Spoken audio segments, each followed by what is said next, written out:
From KETK, you're watching East Texas Live. Welcome back to East Texas Live. Joining us now is Amy from Young Audiences of Northeast Texas. They have their annual Arts and Education Awards coming up soon. Amy, good morning. Thanks for being with us. Good morning, Judd. I'm so glad to be here. Thanks for having us. Of course, we are glad to have y'all in anytime that we can. Let's get started with, I'm new to the area, so this is, I say new, I've almost been here a whole year, believe it or not. But what exactly are the Arts and Education Awards? Well, I have to back up a little to say that Young Audiences exists to make sure that students have access to the arts during their education, whether it's through arts teachers or supplemental artists, which we also send in. So one of the things that we do is really support those frontline people who are the fine arts teachers all across Region 7 in East Texas. And the way that we do that is that we honor them, because sometimes they don't always get the recognition that we feel that they deserve. And so we created 12 years ago the Arts in Education Awards, where we honor fine arts teachers who have shown excellence in their profession.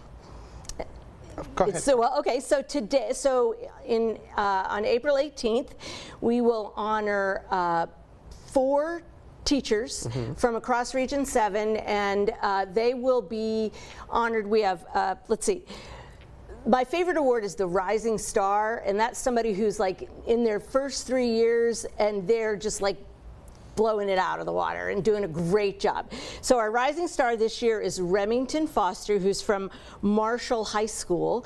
And then we also have Arts Excellence in Elementary, and that's Bobby Jo Friesen, who's in White House, and she's a music teacher. And then we have Arts Excellence Middle School. Jalen Stewart is the band teacher at Chapel Hill Middle School, and he's incredible. And then the Arts Excellence High School is Madeline Evans, who is the visual art teacher at Rains High School. And I went to do her little video, and amazing, you know, and the kids are just so excited by them. And that's what we find in these teachers that get these awards. The 2 things that I notice is that the kids are completely dedicated to these teachers, because the teachers are invested in the students. And the other thing is that they don't think they deserve the award. They're just doing their job because they're called to be there. And that is just the coolest thing, is that it's these humble people who have dedicated their lives to serving. So that's the teachers that we're going to honor. But we have another little special piece too. Well, I was going to say, it's always exciting to honor those teachers, which in turn also honors what those students think of those teachers. But y'all are also celebrating a big anniversary this year. That's right. And so not only is it the 12th Annual Arts and Education Awards, but it is the 25th anniversary of Young Audiences here in East Texas. So we're thrilled about that. And as a way to special celebrate that, we are giving the K-Arms Lifetime Achievement Award to an amazing couple that have literally been involved with Young Audiences that whole time. And that is Dr. Cheryl and Michael Rogers. And the story is amazing because Cheryl is a long-time TJC fine arts teacher. She was in charge of the music program, then in charge of fine arts, and then she was so amazing that they made her part of administration at TJC.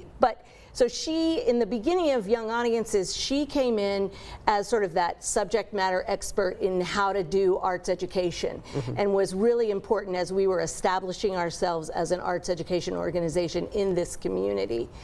And then her husband, Mike Rogers, who is a character of just the greatest, energetic, wonderful person, came in right after, a few years after I came in as the executive director, and really helped us revamp the board of directors, look at fundraising in a whole different way. So we needed arts people in the beginning, and we needed energy and great board members and fundraising as we were kind of in a mid-range of the 25 years.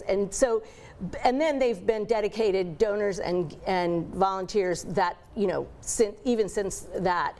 And everybody who has been the board president since Mike Rogers left was cultivated by Mike, except for Isaac, who's our dear friend from KETK. Yes. But it's just, a great story of people who brought their own gifts at the time that it was needed for our organization, and collectively are huge advocates for the arts and for young audiences in our community. All right, well, we are out of time on this, but before we did go, I just want to say y'all are also taking part in East Texas Giving Day. I'm sure y'all are going to be back to talk more about that within the next couple weeks. Giving Day on the 25th. We will get all the information on all of this posted over on our there website. We go. Yeah, right there. We can get a link to that for the donations as well for young audiences over on KETK.com. Appreciate you being on with us today. So thankful for what y'all do in our communities. Thank you, Judd. Grateful to be here. Yes, of course.